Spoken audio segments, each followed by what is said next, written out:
Good evening and welcome to News Channel 8. I'm Jerome Aegean, and these are some of the top stories we have for you tonight. The Jeffery Brown murder case continues. Your kids get a lesson in gang violence, and one of the dumbest crooks you'll ever see. These stories and more are up next on News Channel 8.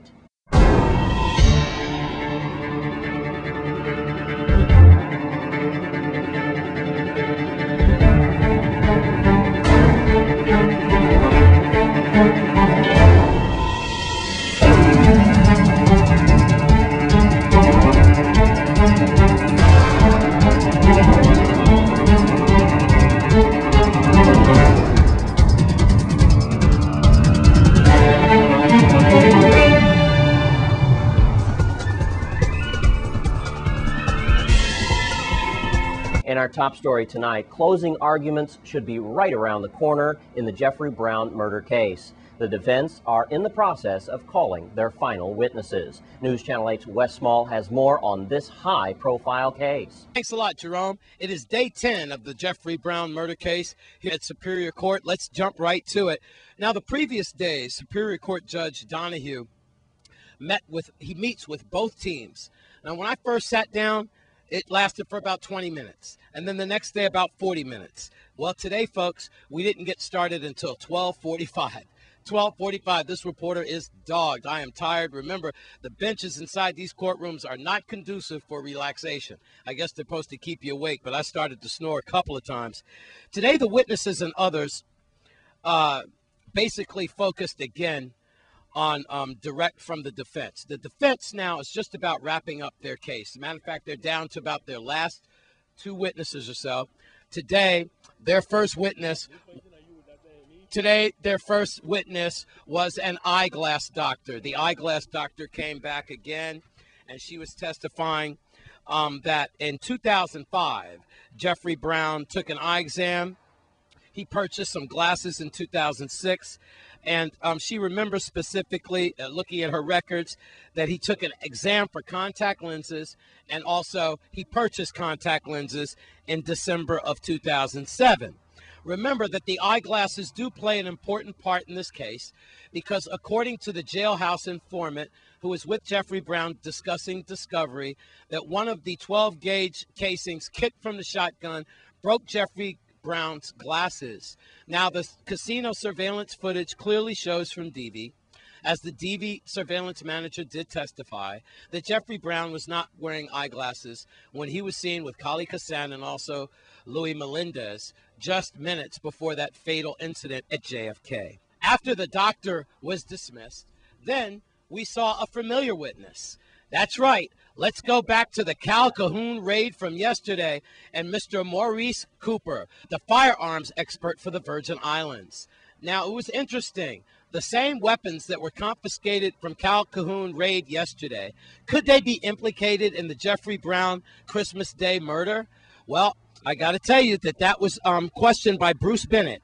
Bruce Bennett represents Louis Melendez, right? And Mr. Bennett was asking Mr. Cooper about the shells that were found, the cartridges. Now, I got to tell you that there were 3 cartridge designations found at that scene. A 9mm Luger, a 7.62 by 39, which can go inside of an AK-47 or an SK-5, and a 12-gauge shotgun. Remember the shotgun that was picked up by that miner supposedly tracing Jeffery Brown. Very interesting. Jonathan Reed's name came up. Remember him? He's the last suspect that got popped in that Calhoun raid. One of those. I got to tell you something. Jonathan Reed was armed to the T when they broke in and got him. So he's a dangerous guy behind bars, and he could be implicated in this JFK situation. So I tell you, this trial is getting deeper and deeper by the second. They just went to lunch just a little while ago, and they'll probably resume later. We're looking at maybe 1, maybe 2 more witnesses by the defense. And guess what? We could have closing arguments as early as today. Everyone pretty much expects this trial to be winding down soon. A lot of us had expectations that it would be winding down and the jury would get it by the weekend.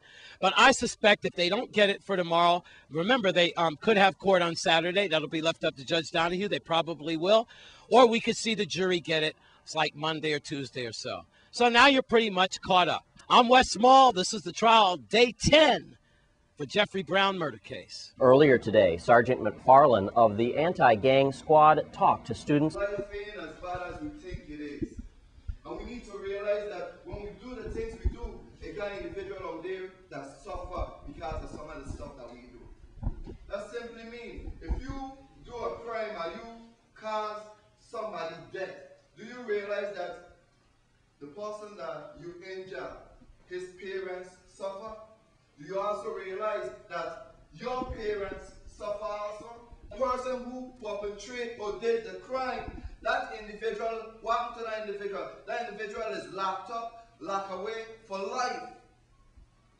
And he, at the same time, has a mother, father, brother, and sister who ain't gonna be able to see him, who his freedom is automatically taken away. So again, when you do these things, all right, you're not doing it where you yourself, your action, you gotta be so conscious of your action, because your action affect other people around you. And a lot of people ain't know who they are really, the personal self, so they look out at themselves trying to be somebody else. So you know you have to look into yourself and see what you love the most, what drives you the most to do the positive thing, not the negative thing. And focus on that the most, and you can reach any goal you want to reach, whether you want to be a doctor, a lawyer, a police, a fireman, a teacher, whatever, you know. You just got to look within yourself and do the best you can ever do. And I know there's a lot of things going on in the neighborhood where a lot of people getting killed and stuff. And there's a lot of road model the kids don't have. They have no way to go. You know what I mean? After school, when you come home, after you do your homework, is what the TV. And the TV only show a lot of negative things, even in the positive things. We're here trying to reach out to you guys. Day after day, we're picking up our young men on the streets. We're losing you guys. And we're trying our best not to lose anymore. Peer pressure is the leading cause, most of the times, why we're losing you guys.